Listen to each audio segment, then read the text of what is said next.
Impact Theory Comics is a new independent publisher, and they're releasing their first comic, Neon Future. The comic is a collaboration with world-famous DJ and producer Steve Aoki, and it's written by the Eisner Award-winning writer of Justice from DC Comics, Jim Krueger. With artwork by Neil Edwards and Jeremy Rapek, the artwork and story are absolutely mind-blowing. If you like science fiction, you're going to love this comic, so head over to your local comic store or Comics Conspiracy, and get Neon Future issue number 1 on your pull list ASAP. And while you're at it, if you have Instagram, you can see some of the artwork for yourself. It's at IT Comics on Instagram.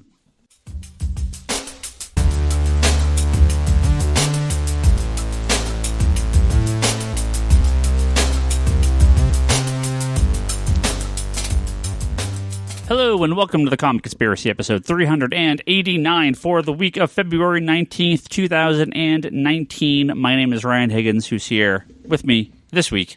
Brock Sager. Kevin, and I'm going to tee this up. And Charlie. Hey, Charlie's back. Yeah. How dare you? When my other job calms down a little, I can actually be on a podcast. How dare you work and have responsibilities? Clearly, you're doing first this it wrong. Was family. Yes.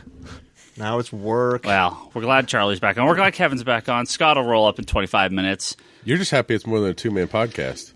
We only did one. Yeah. We did one or two I know of we those? did one, but Yeah. it scares you every time we do Nah, it. it's fine. I don't care anymore. Well, welcome back to Four White Guys Talking Comics. It'll be five in a minute. As opposed to two white guys talking comics. Right. So, well, we're going to talk about some comic books and comic book related things. Now, let's get the comic stuff not out of the way, but let's talk about that first, because this past weekend, a bleedingcool.com, it's a website run by Rich Johnson and other people.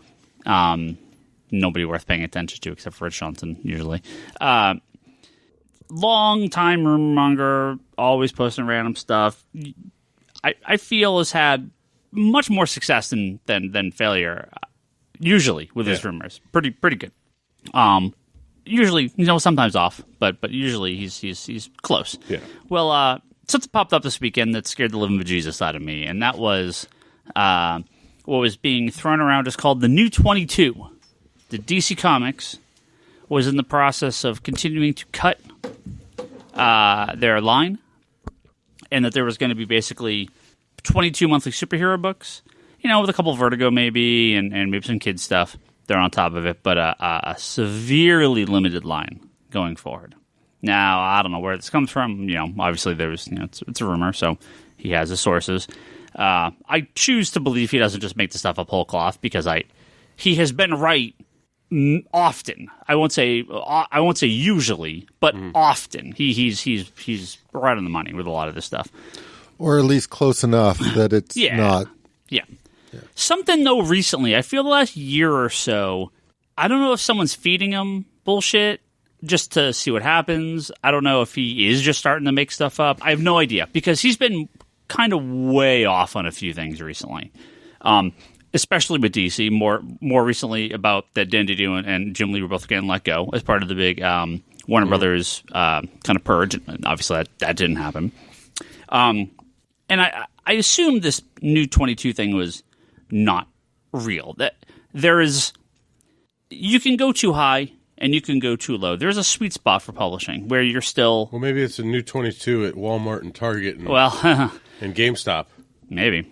You have to publish a certain amount of material to, when you're at the level that they are, to maintain your market share, to maintain your presence in the local comic shops, to have active creators working with you, to create new IP and new content to use in other mediums, for graphic novel sales. I mean, cutting sounds great when you're trimming some fat, but this isn't trimming. This is starving. It's like amputating. Assuming that it's fully a trimming and not some weird new line or something they're doing. Yeah, no. The implication here was that even with Vertigo and the kids stuff, you're not looking at more than 27, 28 books, maybe 30 total line wide, right? 30 books a month? A month, which is just not.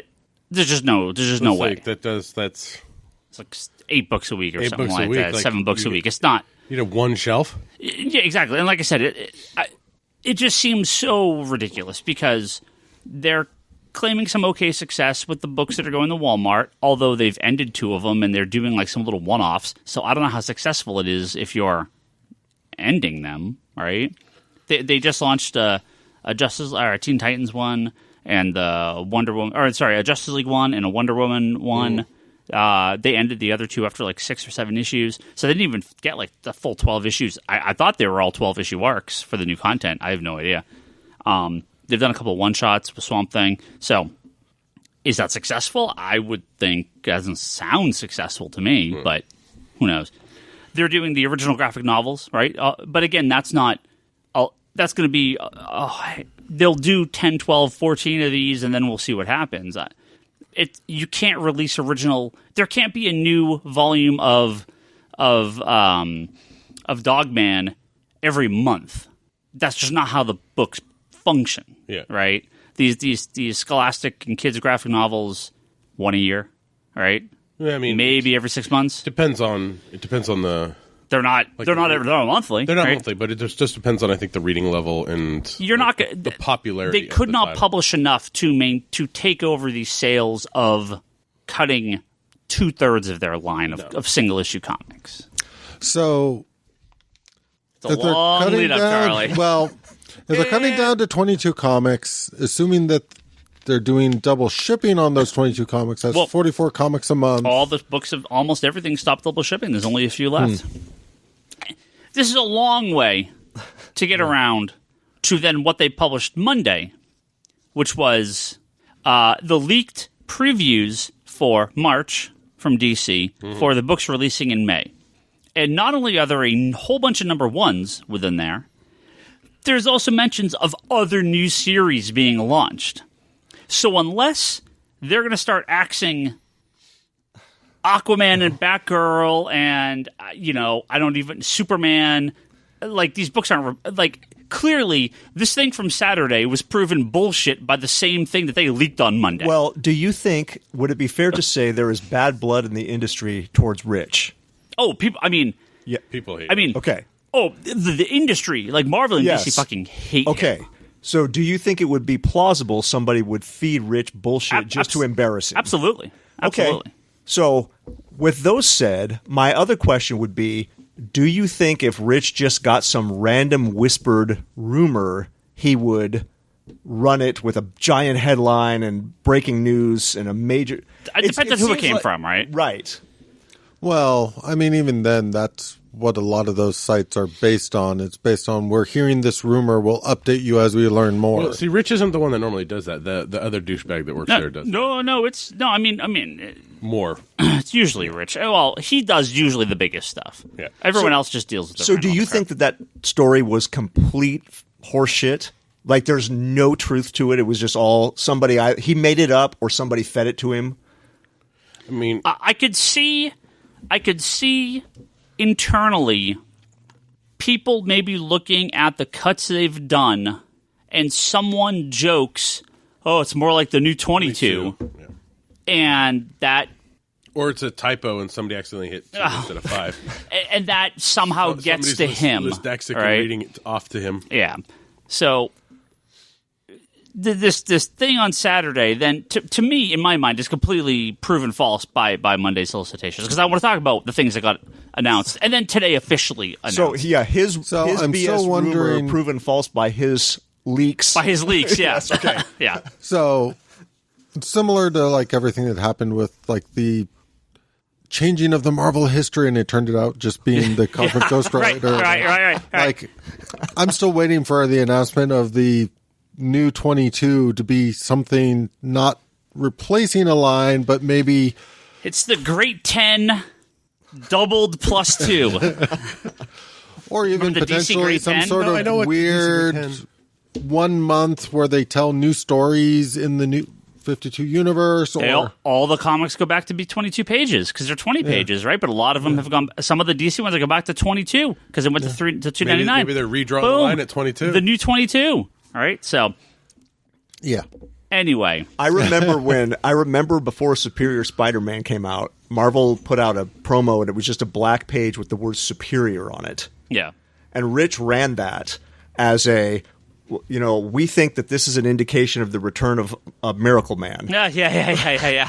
Like, that was his whole story. Like, like, wow, that was some deep reading into that. Now, I'm as excited for Miracle Man to come back as anybody. Yeah. I remember that. Even I, with my most cherished hope to believe that was true, was kind of like, I don't know if I would have run that as a story. Well, again, it doesn't matter if you're right or wrong, because you got the clicks, right, and you move on. Well, a day later, it's all to me. It's not even the clicks and move on. It's you put out the update and went, we learned this about it, and then you put out the next chapter, we learned this about it. It's just about getting people to come find out what's really going on as it unfolds. I fell hook, line, and sinker because I had like a 20-tweet a freak out Saturday morning about this, right? Because I got a bunch of people like at work with plenty of time. A bunch of people were like, "Have you seen this?" And I'm like, "No, but I've got stuff to say." Now, what'll be interesting is this weekend is Comics Pro, which is a comic retailer organization meeting, and generally, although big announcements are normally saved for either Comic-Con or just when they do their own thing, right? There's been usually a number of announcements at Comics Pro, and we've seen Comics Pro used by both Marvel and DC as places to sort of massage the fears of the retailers a little bit, to like, hey guys, here's sort of our business plan. Less so, hey, here's our characters and the stories. It's more, here's sort of what our thought process is going forward. A lot of the stuff with Marvel Legacy came out around through Comics Pro and through the Comics Pro meeting.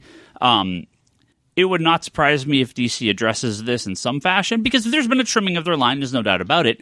But my instinct was like, this is what I felt was going to happen, and it's looking like it's coming true, that we're getting through Heroes in Crisis, we're getting through Doomsday Clock, which they have Doomsday Clock 11 solicited for May as well, and good luck. Okay, Can you put in your obligatory "I love you, Jeff Johns"? And I already tweeted that to him. Yeah. Do it on this. I highly doubt it, but that puts 12 coming out in June, which beats their revised revised schedule by 1 month, because it was set to be July.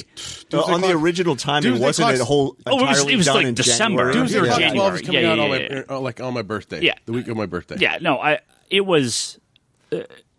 if it's true, if they actually are able to get 9 out... Well, 9 is now slipped to March. No. 10 is scheduled for the last week in March. 11 is scheduled for the last week in April, and 12 is scheduled then... Or, sorry. No. 9 is March, 10 is April, 11 is May, which I'm assuming the last week. Did 10 move back? Because 10 was 327. No, it's still 327. Okay. And so 2 issues in March. Yeah, right. Hold on. Yeah. Pass it this way, Kevin. Yeah.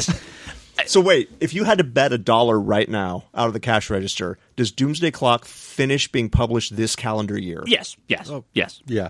I'd even take that one. Yeah. Okay. Yeah. I mean, even whether it's the end of the summer or the beginning of the summer. I'd bet $1, but if you got to a high number, I don't know if I'd take that bet. Even at the 2.5 month we've been in between issues recently, you put 9 the first week of March, you put 10 March, April, May, like mid-May, June, July, August, end of August, right? For 11. It's going to come out the week of my birthday. September, October, early November, mid-November for 12. Or worst comes to worst, they push it out to be like the single issue on Christmas. Yeah, sure. 12 ships. You still win your $1. Yeah, right. Right up to the... There's no... Jesus. There's just no chance. I would put... I'll give you like September is likely. November is probably the worst case scenario. Hold on, June, July is what they're aiming for. This is February 19th. I'm just making myself a note of this episode. So that's going to be if they can get it out in July, I think that's their goal, right? Yeah. I think with the delays, July is their goal. August is August, maybe September. But October, November is like absolute worst case. There's no way it slips down. I mean, there's just no chance. There's no chance. I mean, you're talking like 4 months between issues, and they haven't hit that. This is me just wondering if we're going to start seeing like post Doomsday Clock issues out before the end of Doomsday Clock? Well, no. But I just don't think they're gonna go back that far. I wanted to make a comment about the leaked previews. Yes. So apparently DC did good job giving us the variant cover artwork in for last month's previews, but this month they failed. It's like half, yeah. Like half the previews or half the variant covers aren't in there. Yeah. So I mean, I can understand. What was the point? I can understand if it's Stanley Art Germ is doing the Catwoman cover. All right, I don't even need to see the artwork. It's Art Germ. Like, I know it's going to sell. Yeah. Like, it doesn't matter what the artwork is. But for most of the other ones, it's like, I kind of need to see what it looks like. Yeah. So let's talk about some of the books that got announced in DC, because if DC's publishing 22 books, they're aiming for the fences for every single one of them, because there's a bunch of big stuff in this new previews to talk about. In the solicitation for Batman, for issue Batman, for number 70, the last line is, get all the answers in this new 5-part story paving the way for the next big Batman event. This comes from the Tom King run, so this feels like this could be a post-Heroes in Crisis event book from Tom King. It would not be out of the realm of possibility of a Metal 2 or a Metal follow-up for Snyder and Capullo, but that would be much later due to something else that's mentioned in here. So I would assume next big Batman event will be run by Tom King and not Scott Snyder, which... When does Heroes in Crisis end? In this May. It's in this issue 9's in this previews. So... again, June, July sounds like a great time if they're going to get Doomsday Clock out by that point. A big Batman event picking up right where Doomsday Clock leaves off. Be interesting. Oh, and the solicitation stuff for Doomsday Clock 11 says this issue tells you how Doomsday Clock and Rebirth interact. Yeah. Well, May is also that Year of the Villain book, right? About to get to that. Okay. Yep. So the year of we also have a ongoing. It's not solicited yet, but an announcement of an ongoing Batman Who Laughs series by Scott Snyder. So that is coming out. Bark's giving me a shrug. Okay, after the miniseries, right? Okay. The not free comic book day from DC, much like the DC. Nation Zero. Or Universe, what was it, Nation? Yeah, DC Nation Zero. Yeah, the one from last year. This year is called Year of the Villain. So it's 25 cents, probably free at your local comic shop. Stories by Scott Snyder, James Tynion IV, and Brian Michael Bendis. Art by Alex Maleev, Jim Chung, and Francis Manapool. Cover with Greg Capullo. And also some variant covers that'll be relatively reasonably priced by Art Germ, Alex Maleev, and Jim Chung. They're going to focus on. They're going to focus on Lex Luthor's Legion of Doom from the Scott Snyder Justice League arc, Leviathan, which is the Bendis arc in Superman, and then James Tynion. Wait a minute. Tynion is the Legion of Doom. Superman will fight and Leviathan. Batman will face City of Bane, which is Rogues Gallery, and they're talking about the Batman Who Laughs comic too. But Batman, I'm assuming that would be Tom King, not James Tynion. That's weird. Maybe it's supposed to be Tom King in here as well. Either way. No, Tyrion's been doing the Legion books and Justice League. Yeah, but this is Justice League, Batman, and Superman. So they're a little Batman. tricky on the wording of that solicitation because they say it ties into Superman with Leviathan, Legion of Doom with Luthor and Perpetua, which that's and Batman Who Laughs, and also City of Bane, but there aren't enough creator credits listed to account for all of those storylines. Yeah, so something. Let me actually. Bane really wants Gotham. I'm gonna do something bad here. I'm gonna pull up something else. Awesome radio. It is awesome radio. I gotta let that guy in. Speaking of awesome radio, but this is their big one shot. That will be sort of the push forward for what's going on. Yeah, it's Bendis, Scott Snyder, James Tynion, Jim Chung, Alex Maleev, Francis Manapool, Greg Capullo. Yeah, I don't. They're missing a creative. It's team, like unless it's a text I mean, I don't see how Tom King's name is not on this list, because I'm assuming it's unless Snyder's writing the Batman stuff, because James Tynion is the one that's been doing the villain arcs of Justice League as villains. But if you match up, it's Bendis with Leviathan, Tynion with Legion of Doom, Snyder with Batman Who Laughs, which leaves City of Bane as an orphan. Right, so it's got to be Tom King then. Yeah, I don't know who else it would be. Scott's here. Not Scott Snyder.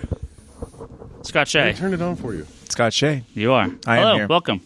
Yeah, we're talking about all the hot DC news. You come in late. I said 20 minutes. It's like exactly 20 minutes. It is not 20. It's like 11. 20 minutes and 12 seconds is my start time. So that'll be given away probably at your local comic shop, except for the variant covers will be a lot more expensive. We'll have boxes of them here for Free Comic Book Day, which will be the following weekend. Ryan. And very excited for that. I missed the beginning of the podcast. Did we talk about you getting your Miracle Man box set? My Miracle Man box set? Oh, you haven't gotten yours yet? Oh, you motherfucker. Son of a bitch. Mr. Miracle? Yes, Mr. Miracle. You see this? I did. Yeah. You son of a bitch. You are not important. I'm still fingers crossed. Leviathan is a $10 big one shot with a bunch of different people involved that is going to deal with it's kind of the end of the big Leviathan arc in Superman, or it's like the next chapter of it. I mean in the Superman titles, it's sort of the big one shot special. Well, no, Leviathan is going through action, right? But it runs the Superman titles because in this book they are launching a Lois Lane book by Greg Rucka and Mike Perkins. And then there is also going to be a Jimmy Olsen book by the name is not in front of me right now. Let me grab it. By you got it, Brock. You know. Brian Wood? No. Here it is. Matt Fraction and Steve Lieber is doing a Jimmy Olsen series, and both of those will be kind of soft launched in the Leviathan one shot. Soft launch. That's a good way to. Yeah, and then they come out. About a Matt Fraction book. They'll come I out think after. they should do them exactly like the Silver Age versions of those books. Every issue, Lois should be scheming to marry. Oh, they're already married. That doesn't work. Okay, then every issue, Jimmy Olsen should transform into something weird. It should be amazing. It's just going to be Jimmy Olsen's going to be sex criminal, and that's basically what's going to happen in that book. He's going to have just a bunch of like random hookups with alien chicks and. Because of Fraction? Yeah. So we already have ongoing Batman Who Laughs. Yes. We have a Batman event book. Yep. We have a Jimmy Olsen book. We have a Lois Lane book. Yep. We also have DCeased, the Tom Taylor book. We finally got some info on that. And it is kind of sounds like their version of Marvel Zombies a little bit. Yeah.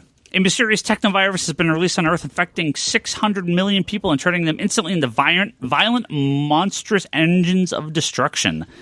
What happens to the world's greatest hero if the world's greatest heroes if the world ends? So this is going to be kind of an out of continuity little. Yeah, no, it's within continuity. It's just continuing what Scooby Apocalypse had. Yeah, there you go. So it is. That's what I just literally had to write about this thing this morning. Yeah, and I don't know. Is this like Taylor doing Injustice, where it's like just self-contained? It's not an event. But I continuity. I assume so. But this looks Injustice was kind of drawn from an odd source with the video game, and I people liked it, but I think people kind of came at it from a weird angle. This I think is aimed at comic book regular readers. Like the whole idea with Marvel Zombies was. We're going to take it and just kind of it actually is in the regular it's not just some side thing that doesn't exist. It actually does connect because it's part of like the multiverse of stories. The Marvel Zombies come from somewhere. They come from the Ultimate Universe. This feels similar to that. Well, they were first encountered in the Ultimate Universe. Right. I don't remember reading about zombies in the Ultimate Universe. Well, it was in Ultimate FF. I didn't read that one. That's one they did the big thing of thinking they connected to the normal Marvel universe just to find out they connected to the zombie Marvel universe instead. So are you excited for DCeased? Again, hell yeah. So unless they're just randomly going to drop a ton of books. Teen Titans. Well, Titans we know is Titans we know is ending. They won't end Nightwing. Yeah, they will. They don't like Dick. They like Rick. Now I know they did also resolicit Batman and the Outsiders #1, which was kind of taken off the schedule and now put back. We don't know why, but it's back on. Batman Damned #3, which was canceled, has now been pushed to May, which is okay. They resolicited the book. I would have bet you want to take the bet, Kevin. I would have bet money we'd never see the name Black Label again. But sure enough, Batman Last Night by Greg Capullo and Scott Snyder is solicited to come out in May. It is, thank God, a regular size comic book. It is not a magazine size. I'm sorry for everyone that likes it, but I hate it. I just want a regular size comic. It needs to be regular size. Don't mess up my box. I know. I don't want another box because then you need hundreds of comics to put in that box. You can actually just. I'm just sad that we will probably never see a good Batman Damned hardcover. Oh, we are. It comes out in September. It's in next month's previews. No. Will it be edited? Will it be that size? We don't know. Will it be pushed back just like everything else DC's had? Yeah. Yeah, so I've been really looking forward to getting an Absolute Day Tripper. That has been canceled three times. I'm just waiting. Well, they've been on the cancel train a lot lately. Yeah.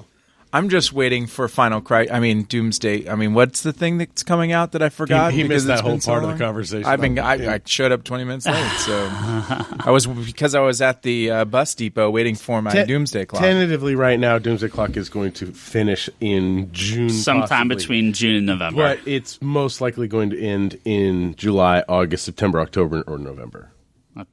It's solicited for June or July. Sorry, it's solicited for July. We'll see what happens. Worst case scenario, it becomes the one comic on Christmas. Yeah. Is that really the worst case scenario? To me, that is, if it gets pushed back far enough, that's what they will do with it. So I think we can say this new 22 rumor is pretty much hogwash, but maybe it's new 22 young adult books. I still think there will be something called the new 22 that won't be anything like what they were interpreting it to be. Yeah. Now there is one book that DC has canceled, one more book, and I got some shit to say about this. Yeah, I'm gonna read you. Go for it. I'm gonna read you the line here. So this was the day after FOC last week, and now we have a little bit more info. So this was on Wednesday after we put our order in. Second Coming, which was by Mark Russell, which is a Vertigo title, in which Jesus Christ comes back and becomes the sidekick to Sunman, right? The name? Superman-esque hero. Yeah. This world's Superman. So this is what is quoted. DC was requesting these changes, and if I scroll up here a little bit, he was requesting DC requested changes to the series that him and artist Richard Pace were not comfortable with, including removing some profanity and covering up a nude Adam in the Garden of Eden. The publisher told him significant and larger changes would be coming, but didn't specify what those would be, and they wanted to push the release schedule back to an unspecified date, and that's when Russell and Pace requested that the series returned to him. They didn't want to publish it to Vertigo. So we said DC was requesting these changes before Fox News set the outrage machine in motion, so it's difficult to speculate what, if any, impact their campaign had on any of DC's decision-making, though I imagine finding 200,000 auto-generated emails in your inbox can't be too pleasant. So... What Fox News thing happened? Some Christian rights group had a big freak out, and letter writing campaign and the big stupid, online petition that's meaningless. And the good news is that it's going to be published seemingly very quickly, because it was going to be pushed back either way, whether it was published by DC or whatever. So he's already talked with other publishers to publish it. And however long it was going to take DC to figure out what they wanted to do with it, it sounds like it's going to come out much quicker from this new publisher. So we could be seeing this in the previews in the next couple months by another publisher. So that's great to see. Unedited completely, again, seemingly. Kind of reminds me of what happened with The Boys. The Boys are early authority, or the middle authority at the end of Mark Miller's run. So yeah, this is not the first time this has happened. Comics trivia. Let's play. Name another time, and I'm not talking about Preacher, I'll give everybody a hint, that Jesus was involved in a DC controversy. I know. I'll let these guys figure it out. Punk rock Jesus? I don't even think that was... No, nobody cared. Yeah, that was... Nobody gave two shits about punk rock Jesus? I'm just waiting for some obscure Justice League issue or something. Not Justice League not International. obscure. No, it's a Rick Veitch Swamp Thing after Alan Moore's run. Yeah. That's my pick of the week. They're all on Comixology, except they cancel. It's Swamp Thing traveling back through time. Yeah. And so as he goes back through time, he meets different DC characters of each era, and the final issue was meant to be him at the crucifixion. Yeah. And that didn't publisher happen. got cold feet, and Veitch quit the book, and the story just ends. Like it doesn't Really? actually have an ending; it just stops. Yeah. I think it's hilarious that DC stated in what was stated in there that they wanted to remove nudity. I'm like, it's a fucking Vertigo book. Well, this is my fear. Like, profanity and nudity out of a Vertigo book. Have you not seen what you've published in the past? No, I wonder if their thought process is, well, Sandman and Preacher and Transmet, we've published them. It's been around. We can just keep them.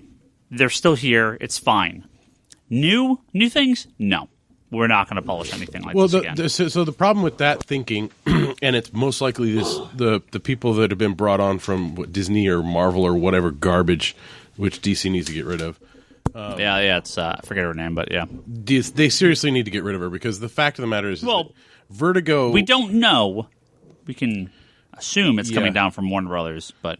Well, the thing is Vertigo has always been the thing that DC's always had one up on Marvel with, where they've had a more mature line where they could publish things, and push the envelope a little bit. I mean, nothing is like, it's not like porn or anything crazy. It's just what has come out of Vertigo. I mean, there's some substantial things that have come out of Vertigo. Has Marvel ever had something like that? They had their Max line, but nothing.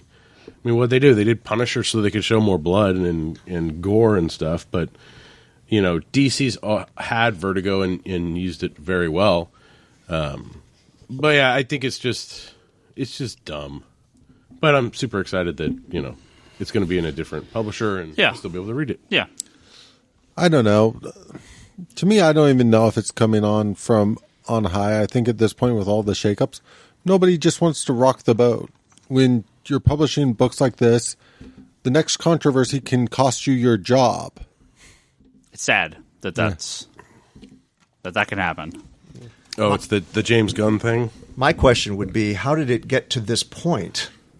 Right, I mean, they didn't just show up in the office with, hey, look at this comic you guys are publishing. Surprise. Right. Like, there had to be a script and story discussions. Yeah, but they had the big reorg. They had all the and changes this was just over. a victim of that. Yeah. Well, yeah, with the timing and all the damned stuff, it makes perfect sense. This is connected. Wait, there's a penis in a DC book? Nope, Yeah. that'll bring us back to Batman Damned, and we don't want that. I'm like, you made money off of Batman Damned and could have made more money off of Batman Damned, and yet you pulled out. Well, if you look at the get your swords. If you look at the the money brought in by Preacher and Sandman through the years, it's easy for DC to go, yeah, but look at the money. We're gonna leave this new thing. We just don't know, and we're not gonna take the chance. Vertigo requesting changes to nudity and swearing basically means Vertigo is dead. I mean, if it wasn't dead before, it is now officially dead. Just bury it, kill it. It's over.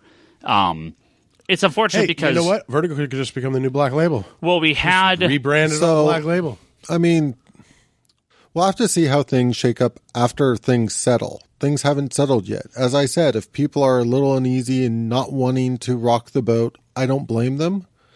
And all the rumors about the layoffs at DC were followed up by more rumors that more are coming.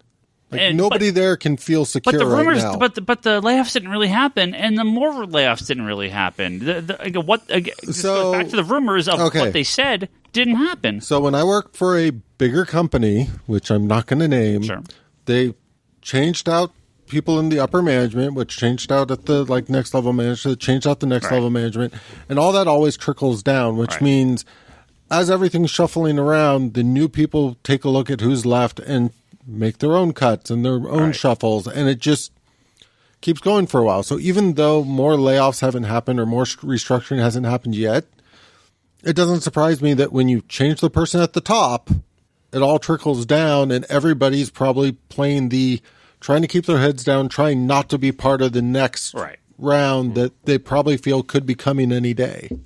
Because I agree. I've been through that where you start to feel comfortable and then the next round happens and then you start to feel comfortable. Then the next round happens. It always puts you on edge and it always makes you want to. That's a great work environment to be in. It's a horrible work environment until things settle. Well, this is typical in tech companies. This is not typical in publishing in quite the same way. Well, they don't have projects that are completed quite the same way they do in tech companies. No, but there is sort of the reality of when the person at the top changes, it's very natural for them to want to bring in or work with people they're familiar with directly under them. And when you reach a certain level, that's real easy to do, and it just sort of goes down. That's the same in any company with a large structure, I would say. Yeah. It's that Marvel lady that came over. I'm telling you. Disney lady that came over. So we'll see. We're about to get Batgirl Princess. We'll see where Second Coming ends up. And then we'll see if DC has any announcements. Harley Quinn, it's just not possible. If DC has any announcement at Comics Pro this weekend, and we'll see what else we have. Speaking of cancellations, you got three other things that are canceled. Yep. One. Let's talk about this first, since we're talking about DC. Ben, the Bat Affleck, is out. It's over. If you hate the Batfleck, well, he's gone. Didn't we know this was coming for months? I mean, yes, it made news recently, but since 2017, he finally actually said it. Yeah. Since Justice League came out, people assumed he was done. 2 years later, he's finally out. The big rumor this weekend was Armie Hammer was going to be Batman in the Batman movie coming out 2021, but he's already denied that. So I think they're going to go for someone young. This is going to be an early days Batman. Armie Hammer was going to be the Batman in that George Miller Justice League. Yeah, like 10 years ago, right? And he probably would have been the good age at that point. Now, again, this might be the problem with Ben Affleck. You want a Batman that could be Batman for 15 years if you're going to do stuff like the Marvel Cinematic Universe. So you can have a guy that's 30, but if you pick up a guy that's 40, unless you're Tom Cruise, who just doesn't age. You can just figure that out. Paul Rudd. Yeah, Paul Rudd. Paul Rudd doesn't really age. He's kind of looked the same for a while too. So no more Batfleck. And I think he did a great job. I really like him as Bruce Wayne. He was a good Bruce Wayne. I mean, Ben Affleck just is Bruce Wayne to me. And this is something that I think has been, a lot of the Bruce Waynes have not been good. The Batmen are usually pretty decent, but I think he had a good potential to be Bruce Wayne, and I think we just didn't get enough of it. I would have loved to have seen a few more movies with him, but clearly not. You didn't like Val Kilmer? No.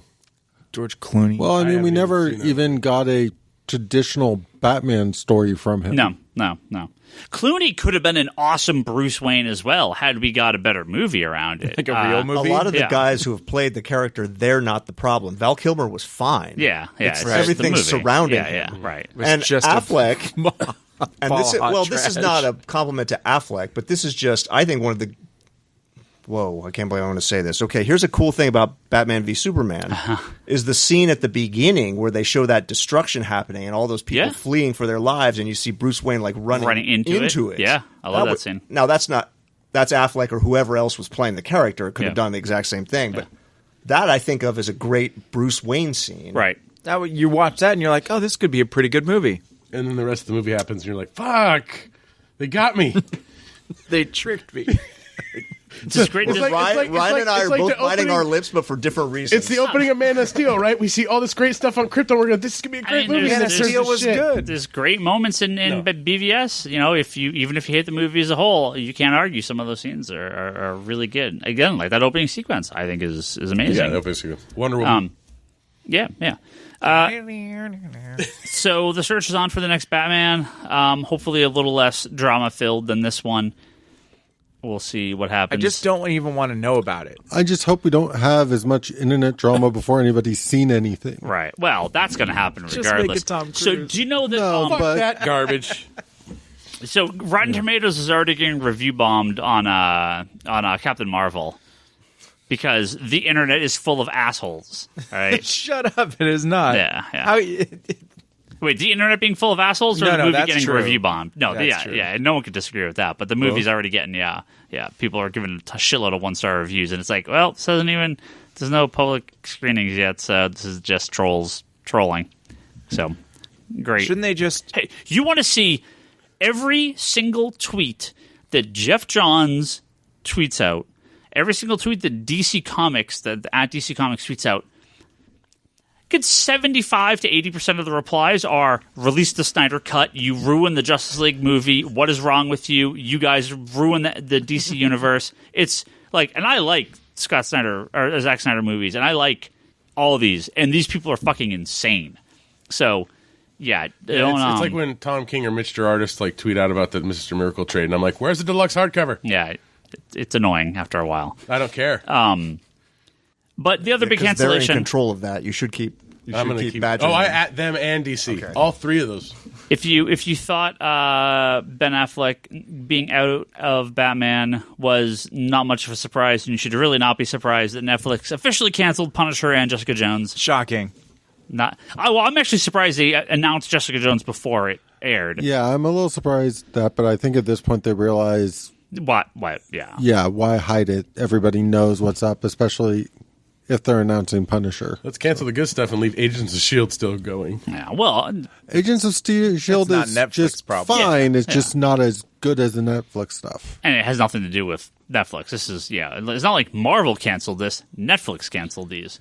So is Netflix canceling because they have Umbrella Academy and all this other stuff coming out? Netflix bought Millarworld, so they don't have to give anyone any money to make their own superhero stuff. Umbrella Academy is not Millarworld. I mean, that's still licensed, right? But all the Right. Millarworld stuff is Netflix going and we have our own superhero universe. Fuck you, Marvel and DC, because all the Arrow stuff will be off soon. Riverdale will be off soon, right? I mean, once they get their streaming stuff a little bit more. I'm still annoyed that the news about the Arrowverse stuff is wanting to move to the Warner Brothers streaming service, not DC Universe. Yeah, I don't. They Yeah, want that's to weird. create their own Warner Brothers streaming service where they want to put that stuff. Well, I think it's hilarious that we had Netflix and we had Hulu and we had a couple of places where you could pay and you could watch all this stuff. And now it's everybody's no, we want our own. And people are just going to be because Welcome to cable. Yeah, I was going to say, that's the model. People who are willing to pay for HBO, pay for HBO. People willing to pay for Showtime, pay for Showtime. It's been this way forever. The difference is now that money you're spending comes with a library of stuff where it didn't used to. Yeah. But now I think that you're going to see a lot of people just go, oh, I'm going to pay for 1 month, watch Yeah. what I want, cancel, move on to another service, watch what I want, cancel. People are too lazy for that. I think the majority of people are. Yeah, I think most people sub once and never unsub, and there you go. Yeah, with the but CW shows, I assume they will also be on the DC streaming app. It's just the DC streaming is $6.99, and the Warner Brothers will be $9.99 for everything. We'll see. They're going to double that stuff up. It would be crazy not to. Yeah, I would hope so. I don't necessarily need the Warner Brothers one if I just have the DC stuff. That's what I want it for. Ryan's feelings about Mark Miller aside, that's a smart business move by Netflix. Oh, it costs them nothing, right? I mean, yeah. I am curious about that. So, yes, I do understand not wanting to quote unquote pay or whatnot, but I mean, co-production deals and all that happen all the time. A lot of the Netflix stuff isn't fully funded and stuff by Netflix. Right. Does Netflix feel they're going to get as much of an audience for Millar World's XYZ or Daredevil? So where I get curious is They don't have to pay anything. It's just they already have the people. yeah. Right. So they do. So what's the cost return on that? Between the They don't have to give Disney a penny. They don't have to give Warner Brothers a penny. Right. So they don't give them a penny. So how many New subscribers are you driving? Or subscribers What's coming back. So I wonder if they're trying to go, and this is just to me, the fascinating thing about buying Miller World isn't buying Miller World to make shows. It's when they made Daredevil and Punisher and Jessica Jones, we also saw Diamond figures of them. We saw Marvel Select figures. We've seen all sorts of stuff tying into those sort of live action properties. Merchandising. That Netflix doesn't see a dime of, I'm assuming, because I'm guessing they only get what they get from the shows. All the merchandise and all that probably goes directly to Disney. That being said, if they bought the Miller World properties, they now have the ability to sort of build up those franchises and hopefully sell. Oh, as popular as the Walking Dead TV show is, the merchandise for Walking Dead probably makes 10 times what the advertising does. So. Yeah. So I mean, in theory, if they bought the Miller World properties, build them up on Netflix, it does give them the ability to license those out for statues and toys and all that in the long run. So you're saying that we all need to pitch in and buy Ryan a Jupiter's Legacy statue? Well, they basically they're basically getting the best of the bests. They're basically getting the best of both worlds because all Miller World stuff is just a ripoff of Marvel and DC anyway. So, I never read any of that. I don't know anything. I just assume it's a ripoff because he's a moron. Occasionally he rips off Image or I love how you're making. Yeah. Why don't you just go tweet it out like our beloved Prez? I should. You're just exactly the same as him. I've never read any of it, but I don't like it. But I don't like it. He has this Sharky book coming out tomorrow. It looks like Lemmy from Motorhead. Yeah, and I read, I flipped through it, and one line stood out, and I'm like, this is why I hate Mark Millar. It's like, all right, fine, but kid, can you get lost for a few hours so I can have sex with her before she turns into a monster truck? That line is in a comic. Yeah. And I'm like, I feel like you would like that. No. Bro, dude, Mark Millar talks how I feel. No. He's so cool. Are you doing Brock? I wonder if I was doing Brock? I wonder if I was doing? No, I'm doing his like fans. Okay. I wonder if I was this age and I read Authority and like Ultimates, if I would be like, what is stupid? Or if it really, because I really liked him at the time. Just tries too hard. I would still defend a handful of Miller books. I haven't read all of them. People said Magic Order is really good. Red Sun's really good. I like Red Sun. I like Magic Order. I like, going back to an earlier topic, American Jesus. Civil War was good, except it was delayed. Not as bad as Doomsday Clock. Yeah, but stuff isn't affected. Yeah. Like, your whole line isn't affected. It's because they changed their decision on how that was going to affect it. They're like, yeah, we guess we can't. I feel like there's something else we meant to talk about, but I guess that's it. Comic book stuff? Or TV stuff? Did we talk about Alita the Battle Angel? No. Did you see? I did. Alita Battle Angel? I thought it was. I heard mostly good things. I thought it was good.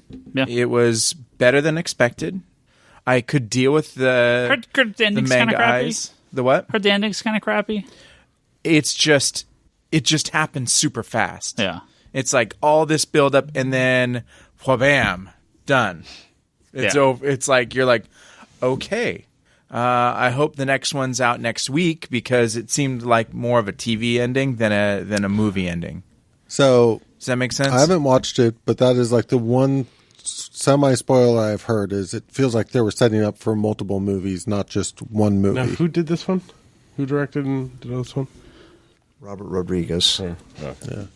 And produced by Cameron, if I recall. Yeah. Yeah, he's been working on this thing since like the 80s. Yeah, it was good. I mean, early 90s. Was.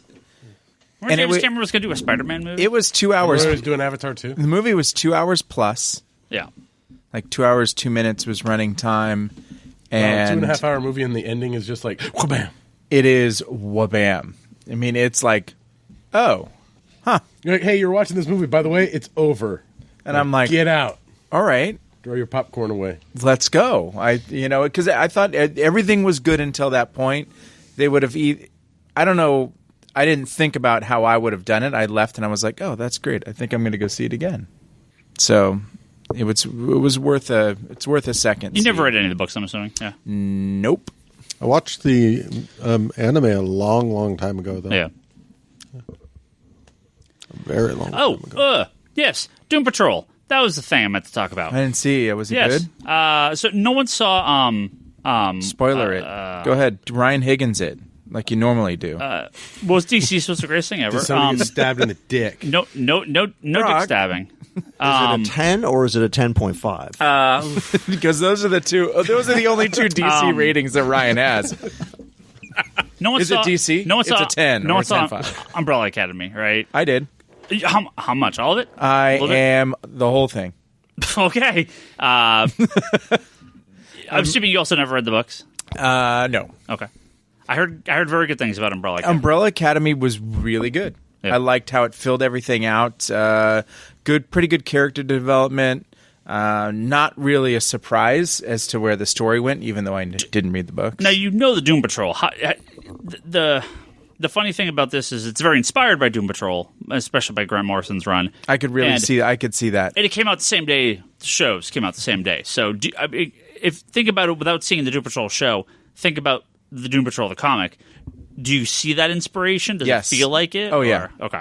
Yeah, it seems very Doom Patrol-y. I mean, basically, the guy that's in charge of the Umbrella Academy is kind of a dick, just like the chief. Yeah. Everybody's kind of got a little weird thing. It's very Doom Patrol-esque. Yeah.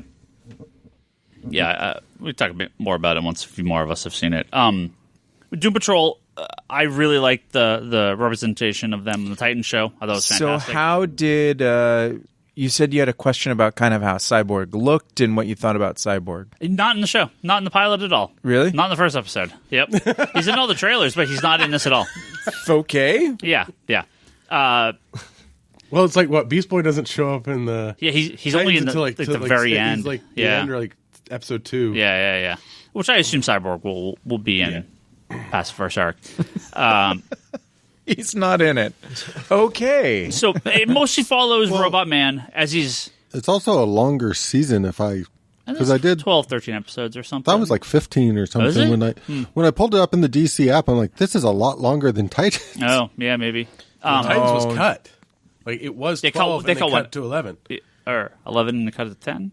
They cut one episode off. I thought it was 12 and they cut it to 11. It mostly follows Robot Man as you're kind of getting his backstory, and through the years as they're kind of putting him together and waking him up, and he sort of wakes in the modern day, and he's getting used to being with Niles Calder and the rest of the Doom Patrol, and you kind of get through the backstory of all the characters a little bit, and again, mostly focused on Robot Man. I feel, and me and Leanne were talking about this a little bit, I feel like they should have maybe drawn out some of the kind of twists in everyone's backstory, because they kind of get to him really quickly. You're like, Robot Man, he gets in a horrible car accident. When he sees a test car, there was a race car driver, gets a horrible accident, they replace his brain. Oh, wait, he didn't actually do that. He actually got into he wasn't paying attention on the road, and he killed him and his wife and his daughter, basically, right? Yeah, So, 15 episodes. okay, good. Oh no. So That's like over Scott's my. out. I'm out. That's over my limit. too many. So with Negative Man, they're like, oh, and the thing is, he's actually gay. Okay, but they just sort of. Is Negative Man gay in the comic books? No. It's been in the 60s. Of course he's not gay in the comics. Well, in the 70s he Morrison could be. run, he's whatever. He's everything. It's he, watermelon she, looks it real is good to me. everything. Right, it's That whatever. watermelon looks real good. Whatever it wants to be. You sure do got a pretty mouth. So they kind of introduce these sort of wrinkles in everyone's backstories within the context of the first episode. So you're given a lot in that first episode. And the introduction, you have this whole narration by Mr. Nobody that's great. And he's very fourth wall breaking. He's talking about how they're gonna how the show's gonna review poorly, and it's really funny. And then the effect of him kind of if you saw in any of the trailers, he's kind of cut in multiple parts, and there's chunks of him missing. He's sort of looks kind of Tron like, very glowy, really cool design. I didn't know how they were going to portray that character, because he's a weird, flat, almost two-dimensional character in the comics. He's it's a weird look, and I wasn't sure how that was going to look in live action, but it looks really good. It was just going to be somebody like carrying around a postboard cutout. No. And so it sets up that, shit, people found out about the Doom Patrol, they get up and move, and they're like, nope, this is the time we're not going to move. We're gonna go fight the fight and be superheroes. We're gonna stop hiding and come out of the shadows and do something. So that's where the first episode ends. Them about to start the big fight. So I thought it was really fun. It was really cool. I would say if Titans is a 10, this is like a 8.5 maybe. This is very important. There's fucking in this. There's all sorts of nudity, tons of swearing. Like if Titans was like kind of a soft R, this is like a hard R. This could just be pilot where they're like, yeah, let's get people with the pilot, and then they don't care anymore. Game of Thrones stuff, like bunch of sex in the first season, and then they taper off. Yeah, they throw a bunch in the first. Yeah. If you want to see the question, I need you to answer. Who's playing Robot Man? What's the guy's name again? Brendan Fraser. Brendan Fraser. You want to see Brendan Fraser's ass? Get a face full of it in this. Oh, is it like a Cliff Steele flashback? Yeah. Just banging the maid. Nice. Yeah. Titans has that just grabbing music in the intro. Yeah. Does Doom Patrol have the same thing? The Titans music, especially in like the closing credits, is really good. This I kind of don't remember it, so it's not. It's not. Yeah, because the Titans is like dun dun dun. dun I do like the Titans song. Like it's like it once you like you're watching the show, you're like, all right, I'm gonna watch Titans, and half of me thinks that every time I see a DC logo, I need to hear this music. Yeah, no, it's a good song. I would say. Yeah, again, first episode's hard to judge. I thought, again... You were traumatized from Brendan Fraser's ass. Titans, the trailers looked terrible, so I was very impressed by the first episode. I'm in now. I thought Doom Patrol looked amazing in Titans, so my expectations are already very high for Doom Patrol post That's why Titans. 8.5. So, I'm like, I really liked it. It was a good start. See where they go with it. I can't believe you didn't give it a 10 or a 10.5. I mean, it is a 10, but if Titans is a 10, then this is like a... It's on the Titans. It's on the DC 9.9. scale. 9.95. Which on every other scale is a 10. You reminded me of when I said earlier, lunatic? Would you bet $1 out of the cash register? And then when you're talking about Cyborg, you reminded me of an episode of this podcast back in the old store where I bet everybody at the table... I'm feeling pretty good about this right now, actually. I bet everybody at the table you would never go to a movie theater and be offered a live-action Cyborg movie. Seeming unlikely. Yeah, I forgot all about that. I even made it a one-way bet where none of you guys had to pay me if I was right. I would pay out $1 to everybody if there was ever one. I don't think we're getting that $1. Yeah. I don't think that Cyborg movie's going to happen. Comic. Cyborg and Flash, I mean, at this point, have to be off the table. Green Lantern Corps... Word is John's entire studio was developed for this movie, so I assume it'll still going to happen. But 2022 is the earliest; it's coming now. So unless they haul some ass. All right, a Plastic Man movie. What's that? Plastic Man movie. I would love a Plastic Man movie. It'd be incredible. Well, if the Shazam movie does really well, yeah, it's true. We're gonna get some questions here. We have a bunch. Let's look at some of these. Questions. Mr. Perez says, Pierre says, do you think the eventual Tom King Captain America run will be his magnum opus? Ain't no Captain America at DC. You're chaining him to the desk and he's never leaving. And never getting... Tom King's never going to Marvel. That is good casting, though. Oh, sure. That's a good pair of writer and character. Sure. But never going to happen. Sorry, Marvel had their chance. DC snagged them.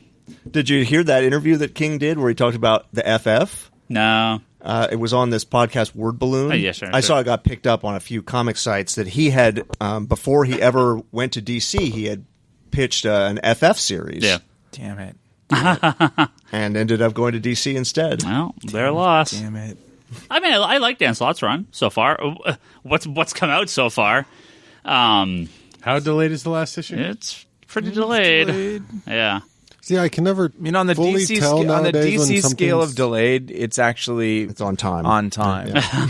I have a really hard time. All you have is Doomsday Clock. I have a really hard time telling when something's actually delayed or just a monthly comic now. Yeah, it's kind of ruined. Exactly. You're like, it's not Camelot 3000 late, but is it Big Numbers late yet? That's Oh God. What? that's a deep cut.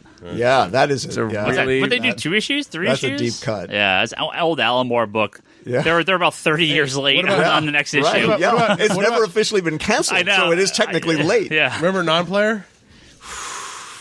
Issue 2 came out. Oh boy. I know. I asked you a question earlier today. What's that? What, are you going to take Saga off the wall, or Yeah, we'll see. We'll see if I hear a return date.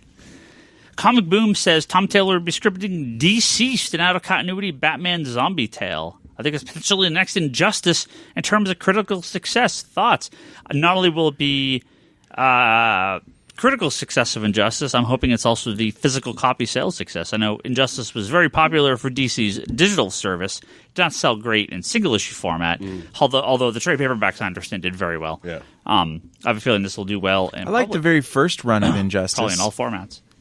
no? I didn't I read the get first rid of one. it. The first, I think, the year 1. I read that stuff. I enjoyed that stuff. Yeah, I recently reread the hardcover that came out, so now I need a volume 2 to do the year 2. Yeah, they're coming. They're coming. No, you know what? It's going to happen, right? If the DCeased does well, then they're just going to release DLC for Injustice 2 that makes everyone in the game zombies, Yeah, they could. or just Injustice 3. The zombie Yeah, I'd one. say 3 by this point. Yeah. It'd be claws, 3 claws. Enerbon. Blackest Night in the Injustice world. Shit, Charlie just creamed his pants on air. God damn it! Enerbon says, "What runs deserve the omnibus treatment that we haven't gotten yet?" Oh God, Charlie just put down his comic. Whoever asked this question, you just got Charlie to put down a comic he was reading. turn to the mic. Put I mean, both arms Snyder down. Batman is needed. Yeah, I mean, I've been waiting for a nice slot like Spider-Man, like the early Amazing Spider-Man stuff. All never the got. 52 Swamp Thing. Yeah, All the animals. even though they have one of the hardcovers for Swamp It's Thing, they just need the other one. They need the other one. Yeah. Yeah. The Animal Man New 52 could use a good omnibus. That would be good. He just put his comics down and just sat up He just straight. dug into there this was a little glint in his I like eye, an a omnibus of the Demon Knights. little sparkle in your eye. You're never gonna get Yeah, I that. was going to say, that doesn't seem very likely. I kind of feel like the Animal Man stuff could get one. Like it could get a The Animal resurgence. Swamp Thing. I mean, I'm really happy we're finally getting a 0-hour omnibus. That's very random. Well, it's just, in terms of all the events, that one we're putting out the trades for, like the 0-hour Superman 0-hour. Yeah. So I'm glad that they're finally putting out an omnibus with all that stuff. So I'm excited for that. My pick's going to not shock Ryan. It is a Neil Adams Batman omnibus with the original. Instead Okay, of being there you go. recolored. Well, he redrew some Yeah. pieces too. It's not just the colors. Yeah. With the original art. Original art. Yeah. The Brave and Yeah. Bold Bronze Age omnibus has the original coloring on the Adams issue, Yeah. so they still have. They exist. It's not like Lucas burning the negatives or whatever of Star Yeah, Wars. yeah. They exist. I don't understand what the. They just like teasing you. It's not even a tease because it's not like they're hinting that it's coming. No, they teased you because they have it. but Yeah, and they didn't put it release in Brave and the Bold. Yeah, they but didn't yeah, release it. That's my pick. Wah, wah. Wow, I just got very distracted. Oh God. The Get Smarted, the Thing, in whatever random Fantastic Four show. Thing ring, do your thing. What the fuck is going on in this episode? They turned radio. the thing. They turned good the thing. They radio. turned the thing into a Slot machine? Slot machine. Yeah. But literally, he was walking down the corridor, and the doors, and then the gate, and then the. Okay, for everybody who's hearing this and wondering what the hell they're talking about, there are cartoons playing on the TV in the store Constantly. These old Fantastic Four right now. From the 70s. This isn't even The Fantastic Four. 60s? This is the Thing cartoon. Oh, Is this 70s? okay. 70s. No, this What is 60s, I think. Yeah. That would be an interesting omnibus of the Thing stuff. All the old Thing. No, that's really. that's got to be 70s. I have some of it only because of the Justice issues. Vance Astrovac. That's where he first appeared, so I have a bunch of those. Ooh, I need my 25 issue Nova 70s omnibus. 25 issues. That's the perfect size. Would you buy that? Hell yeah. I have all the Nova Classic trades. Yeah, it's just That's the same what material. I mean. I just mean, would you rebuy it as an omnibus? Sure. Yeah. Sure. I mean, I will say this. They have surprised me on the amount of stuff that they've put out that I never thought they would have in omnibuses. Yep. That's stuff I really like. Yep. Oh, you know what they need to do in Omnibus? They haven't done Justice League Generation Lost. That needs 25 issues. Yeah, they could do that. Yeah. That needs one. I'm a bit surprised they didn't. All right. From Jay, he says, "Are the delays to Doomsday Clock more due to Jeff Johns?" Oh, one more. Yeah. The Dini, detective. Oh yeah, that's a good Batman run. That's a good run. That- Are there enough issues? I thought it was only a handful of issues. No, It's on it for a while. Yeah. I mean, it had especially if you include the resurrection of Rachel Gould there that he was part of, and the Heart of Hush, and he did all those 1 or 2 shot stories. There's should be enough. They need to do a Hush. And even if there's not, just do a DC by Paul They Dini. did. Yeah. It was canceled. They did? Yes. Did we not talk about this the other week? No. Yeah, they solicited the Hush Omnibus and then canceled it. Yeah. And I actually was kind of looking forward to that because I had the Return to Hush and Heart of Hush and all that stuff was really good too. Yeah. Jay says, "Are the delays to Doomsday Clock due to Jeff Johns having his fingers in so many projects, or Gary Frank's art knocking it out of the park, but maybe being a little on the slow side?" I mean, it's little column A, little column B, and they're oversized issues. Gary Frank's not doing monthly books. I mean, he He's rarely doing is. 9 panels. It's 30 pages, Well, 9 so panels. was Dave bonus Gibbons content. in Watchmen. The And Watchmen- they were late one issue, number 12. But it's also Well, in any event, I would say it's probably a little bit more on the Gary Frank side, but he says, "Do you think they'll ever just do? late. And do you think they'll ever do Batman Earth 1 Volume 3? Because that was the same creative team, and they're supposed to. I kind of assume the Earth 1 stuff's done. We got the second Morrison volume of Wonder Woman, but I don't. I think the only thing we would have coming up is a Green Lantern Volume 2. Are they going to do it? well, I'm just thinking we don't have anything currently solicited for No, that stuff. and it's been a long time. Were those good sellers? For us, very good. I really enjoyed them. The Superman ones were good. Batman ones are great. The Teen Titans, the Teen Titans one surprised me that I enjoyed it so much. Wonder Woman was that one was a little weird, but that's because it's Morrison. So it's a 10. For him. Oh, hell yeah. I really like that Wonder Woman. All But kidding the aside. Green Lantern one was good too. The Green Lantern one was really good. So The Wonder Woman one ended on a cliffhanger still, so I would assume we'd get a volume 3 of that. From Tim. It's up He 10. said, "What's the ultimate 90s Marvel TV show? I loved all of them, but the animated Spider-Man series wins for me every time." Every time. Spider-Man over X-Men? I think I have to go with X-Men. yeah, I'd have to go with that. What about the Generation X made-for-TV movie? How about Nick Fury with David Hasselhoff? No. You count that? So I saw Nick Fury. I don't think I ever saw the Generation. I have. I meant to. I spaced, and back then there wasn't DVRs. I have some love for the Iron Man animated series, as bad as it is, only because it has ForceWorks in it. And that was on ForceWorks- last week. ForceWorks, the ForceWorks cartoon. Yeah, it was on. Yeah. And I love that ForceWorks card. I love ForceWorks. It's the best bad Avengers team. Yeah. It's so good. No, I liked the Hulk and the Iron Man and the Fantastic Four and that. The Silver Surfer is legitimately good. The Silver Surfer cartoon ran for I wish one it was reason. good. I wish Yeah, it was yeah. a bit better animated though. But I mean, that was the last one they did. That was the end of their animation. But it was a cool, it was not it was pretty dark for the Silver Surfer always is way darker than what you think of a comic book character. He's a lot deeper than Man, these. I was going to shout out the Hulk Thor movie. Oh god. I got that on here. But those are 88. Yeah. It's there was the Thor and the Daredevil. Here's our King of the Beach episode of the Incredible Hulk TV show. So Jesus. get ready. You're gonna lots of 70s dudes flexing for the next hour including on this Lou TV. Ferrigno. Not as the Hulk. It's just Lou Ferrigno as Lou Ferrigno. Yeah, it's amazing. Jesus. Mike says, I'm pretty sure you guys are going to mention Second Coming. We did. He goes, where and how do you think the book will be released? Late. Image is the obvious choice.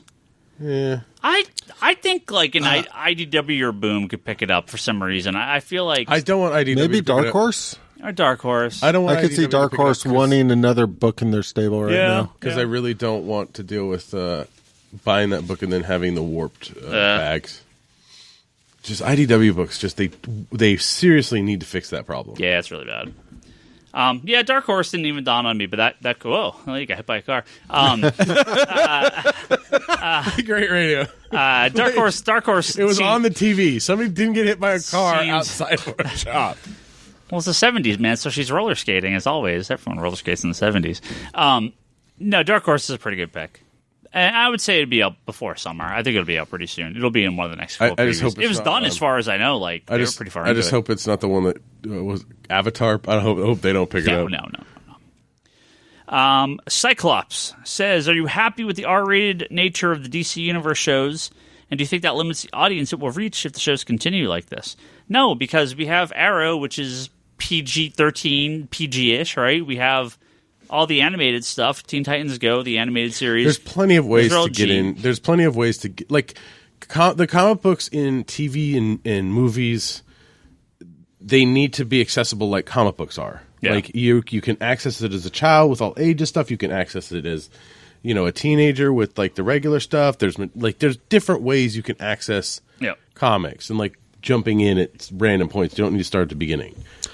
I don't know. I still have weird reactions to going that dark with going that dark with the Doom Patrol show. I get like that works for going that dark with like a Swamp Thing, Constantine.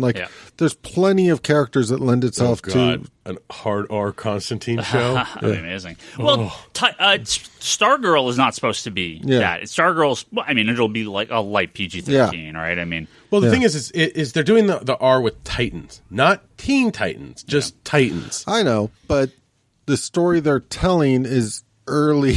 Yeah, it's one of those. No, as I said, it's just one of those things where I still don't necessarily really buy into that decision. But that being said, I'm super excited for Doom Patrol because I kind of feel like what I saw in Titans makes me very excited for what they could do with Doom Patrol. Yeah. Kevin, try that. You want all your comics rate hard R? All your comic shows hard R? Yeah. Bring it. That's your favorite. Hard art, yeah. I know. Especially Tarantino like Charlie presents. just said. Yeah, Tarantino. Titans, Stargirl. Yeah, bring it on. Especially like Superman and Batman. Like the coolest part of the Batman v Superman movie that I would have just been so excited as a kid was to see like Batman standing over about to literally murder Superman with a kryptonite spear. That's some sweet Tarantino's shit. Sugar and Spike. Yeah, do it. Or Stanley and his monster. They did that as a dark book in the 2000s, I think. Did they? Yeah. I remember. I think Kevin Smith wrote it. Oh. Stanley and his monster. I don't think I'm dreaming this, but I don't know. we'll pause it for now. Kevin's just being facetious in case you don't know that. You don't want any of this stuff. No, right. Well, Doom Patrol, yes. Sure, Swamp sure, Thing. sure. And what was the other show you said? I was just saying For a hard like R? Constantine. Oh, yeah. Hard Yeah. R Constantine, yeah. No, there's plenty. Like if they had launched the DC streaming service with like Justice League Dark, again, I would have been completely on board with the tone and everything. He's fantastic in Legends too, right? Playing off a little, lighter tones. I'm going to do a Bryce moment here. If Bryce were sitting across from me right now, I'm going to give him a moment where he would mime like a nerd pushing up glasses on the nose. So, yep, Scott hit me with it. There's a panel in an issue of Swamp Thing and they write this out phonetically, where a character, Constant Hellblazer, is in this issue, and the character says, "Oh, I've heard of you. You're John Constantine," and they write it out Teen. And the character replies, "You Americans are all pronouncing it wrong. It's Constantine." Yeah. So if you all want to sound pretentious, we can start calling him Constantine. Hit me, Bryce. Nerd. Virtually. World at Midnight wants Was that what your letter to the guy letter in Hellblazer was about? No. Oh, that was I still trying to track down that issue for you when I look through back issues. World at Midnight says, talk about Toy Fair 2019.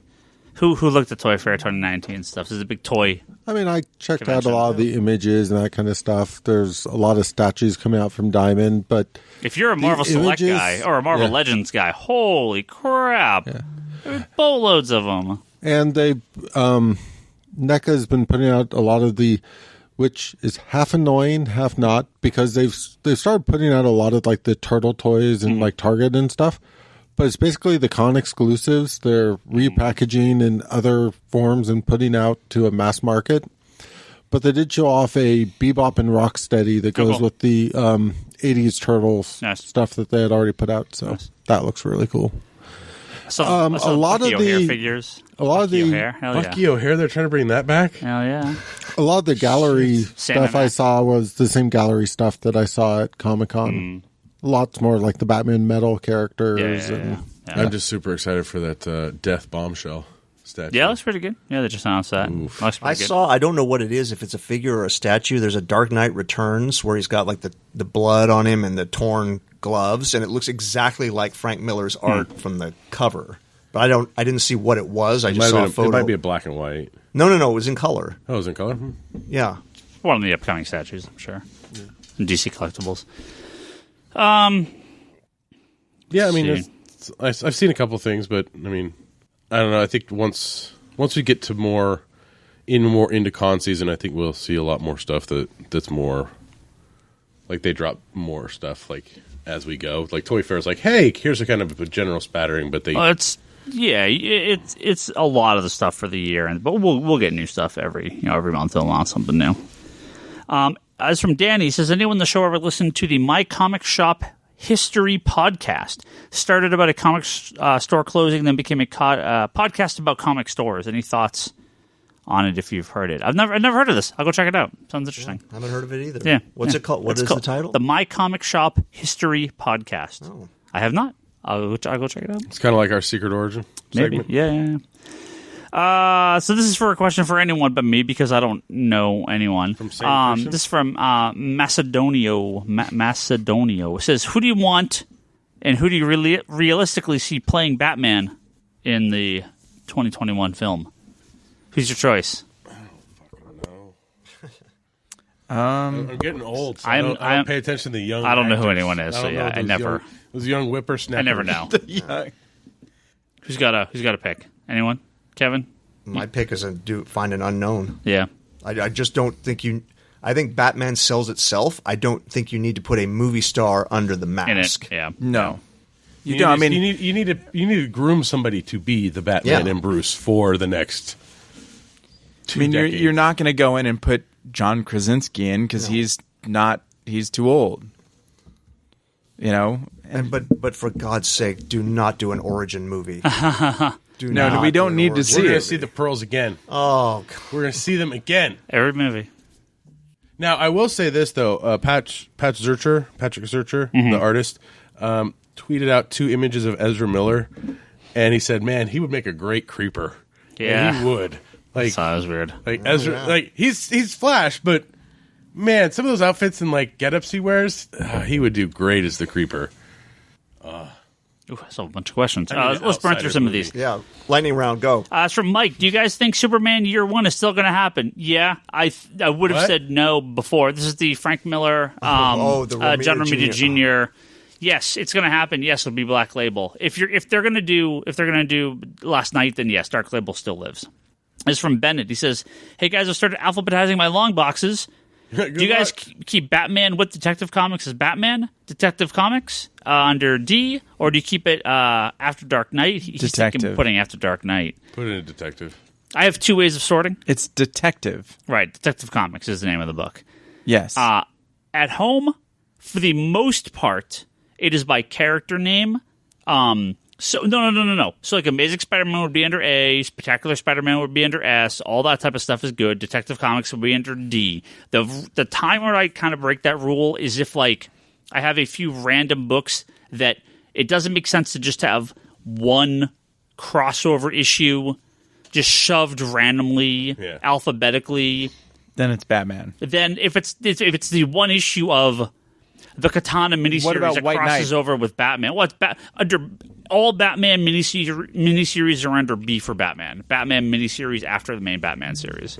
And that's how we sort them at the store. So, like, if you were doing, like I own one issue of the Fantastic Four, and it's the crossover issue with the New Warriors. It's in my New Warrior section. Yeah, but you like if you had Batman and you had the that Monsters crossover, and you weren't getting Nightwing or any of the. I would put Nightwing with. You put those in the minis, but underneath the title. I'd probably, in that case, if I was not getting Nightwing, I would put it with the crossover issues. I would mix it. I would mix it in. But again, that's rare because I don't do that too often.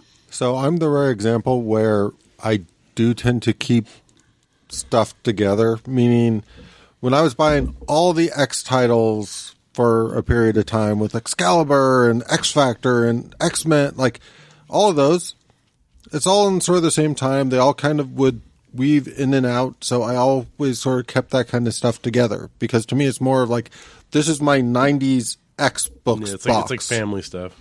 Yeah.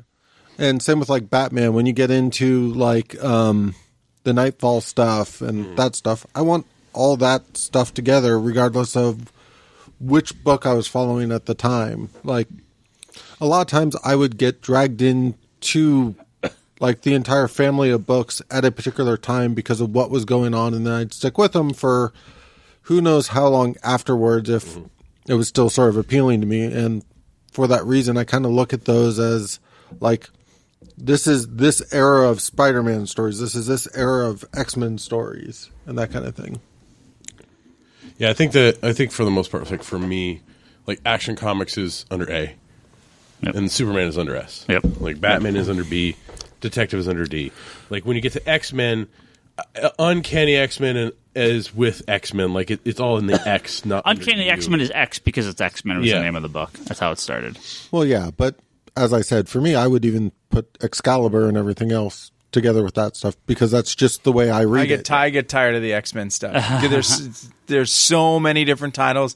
It all is alphabetically starting at X. You want a headache alphabetizing something? Do Spider-Man minis. Yeah, it's Spider-Man series. It fucking sucks. They just go under Spider-Man and whatever the title is. It's Amazing Spider-Man. It's Friendly Neighborhood Spider-Man. It's Marvel Night Spider-Man that Amazing turns Spider-Man into some other A. thing. And then it's Spectacular. And then Amazing Sensational. Spider-Man is A, and everything else is Spider-Man. I think the big difference for me versus the other people at this table is, yes, I have my tick box and my cable box because I have full runs of everything with them. Most everything, I may have followed Spider-Man for these 4 years and then got off. Hey, and I have my for 4 Legion long boxes. That kind of stuff. Only like 4? It's not necessarily this is my run of this, therefore I need it organized in the boxes. Yeah. It's all about why I was buying the books at the time. Now I will say this: I have 3 sets of organization in my house. Yeah. I have my reading copies that I read them and then I put them in like long box, like drawer boxes. And then once those fill up, then I go and put them into my actual collection. But my collection is split right now. And this is because of how we do the back issues in the back, not in the bins. I have like my new 52 DC and Rebirth stuff is separate from everything else. Just got to go chronological in the collection. I need to do it, but I just haven't had a chance to merge it all together yet. Norman says, I recently read the next phase of the MCU will include upwards of 20 movies. But Netflix canceling their shows, do you think we'll finally reach a point of superhero oversaturation, or are we already there now? Will people just stop caring? No. I don't know what else to say. No. If they drop 10 more TV shows and like 500 more movies, you would be saturated. No. Because you wouldn't be able to work. No, because then you just... Me personally? No, then you just watch what's good. Yeah. You don't watch everything. You stop watching some programs. You watch everything, though. No, I don't watch any network programming. When I have time... 12. 0. Or is it 13? I haven't watched Runaways or any of the Flash... Arrowverse seasons in the last 2 seasons. I haven't watched anything that's on any network TV. You watched Battle Angel Alita twice. Yeah. That's 4 hours. That's 5 episodes of Flash. No, that's 4 episodes of Flash. Skip the commercials. You got to fast forward through them. Not if you watch them on Netflix, if you're that behind. This is true. No, it's like everything else. Whether or not the market will get oversaturated where people just stop going. That's 5 episodes. It doesn't matter. If it's good, people will go. I think if we get a MODOK like action movie, that's when we have problems. Okay, the MODOK I don't know animated about that. That series. sounds You pretty know, I said the movie. I would be perfectly fine if If a it was MODOK good. movie came out and it was amazing and redefined the character. Yep. All right, this is a troll And then question. had a cameo by Brodok. This is a troll question specifically for Kevin Sharp. I actually don't know if it is, but Yes. I'm going to say it is and aim it directly So, at Scott, you, did you Kevin. I post want this? your answer, your sincere who is answer. who's This the is question? from Brandon? From Scott. From I Brandon. was He hoping says, it was the Craig Anderson question. what is the more iconic Superman theme? Is it the John Williams Superman Yes. 78 theme Stop. or Yes. the Smallville intro? Oh, Come on. Kevin, somebody save me, okay? I love the opening of Smallville, but the No, John Williams it's Superman John theme Williams is the most iconic.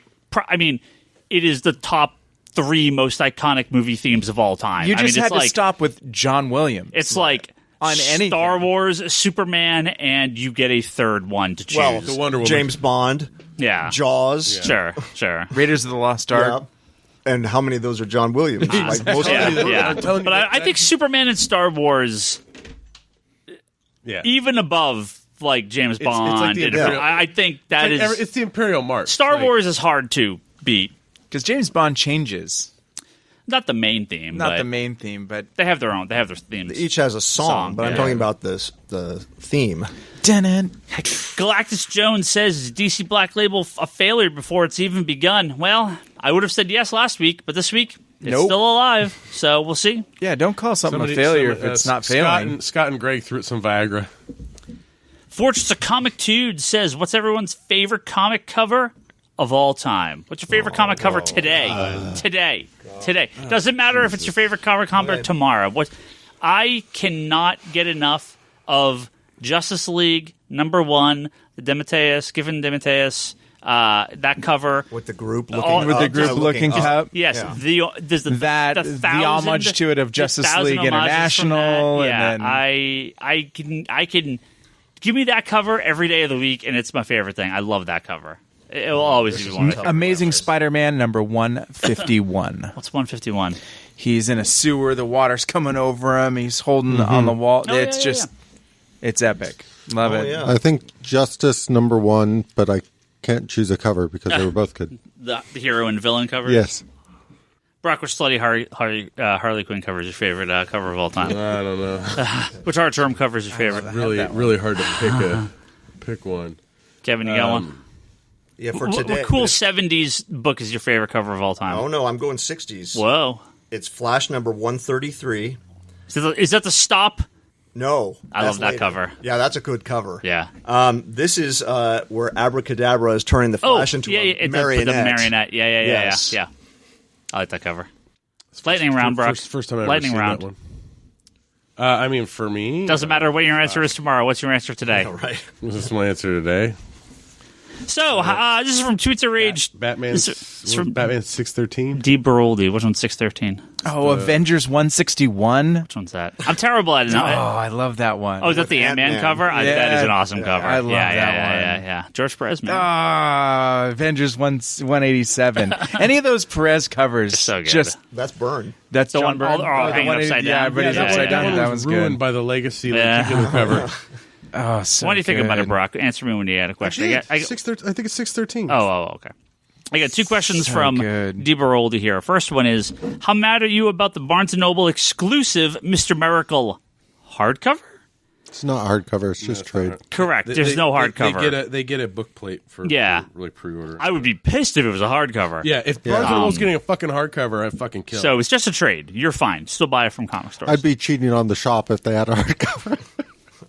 And he also said, what superhero book from the last 10 years would you use to introduce someone to the superhero genre? 10 years. You got a book? I mean, Mr. Miracle's No, it's older than 10 years. fantastic. I don't know if I'd Example. introduce somebody to superheroes through Mr. The amount of people whose first comic books were Watchmen and Dark Knight, like, there's a lot of people that started with those books, right? I mean, I think Mr. Miracle is like, this is how crazy it can be, but also how normal the stories can be. Mr. Miracle's crazy, but it's about a lot of normal concepts well, that I think people can relate to. Like Vision kind of I think Vision does. I think Vision works too. does that well.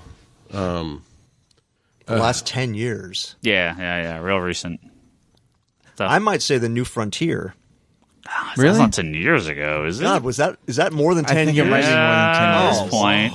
Yeah. Remember, 10 years is 2000 or 2009. Yeah, we're talking Superior, Yeah, just Thanks for that. Amazing Spider-Man, Superior I Spider-Man. think Superior Spider-Man. Yeah, I mean, we're just pre-New 52. Okay, Woof. that's 10 years ago. Oh, you're right. That's that brand new It's day 04. New Frontiers Yeah. 04. That Yeah, thing's yeah. 15 years old. Yeah. stuff. Yeah.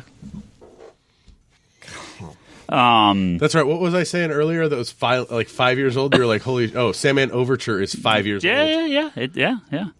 From Ulysses, he says, "Why do you guys think Batman Damned is being pushed back to May?" And just more editing, I assume. Do you think it's? And we said, do you think it's going to be a hardcover instead of a trade paperback? And yeah, I mean, they solicited the hardcover this month, so hardcover.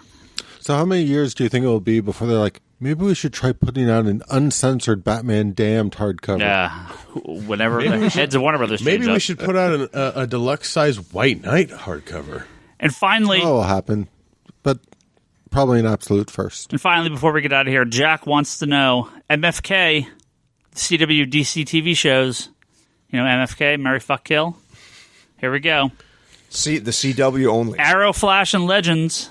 No Supergirl. Arrow, Flash, and Legends. Scott's out on this game. Who do you No, I marry? can play this game. I watched them all. Who do you marry? Who do you F? And who do you kill? Arrow Flash. Marry Flash, Yeah. kill Arrow, and F You can say Legions.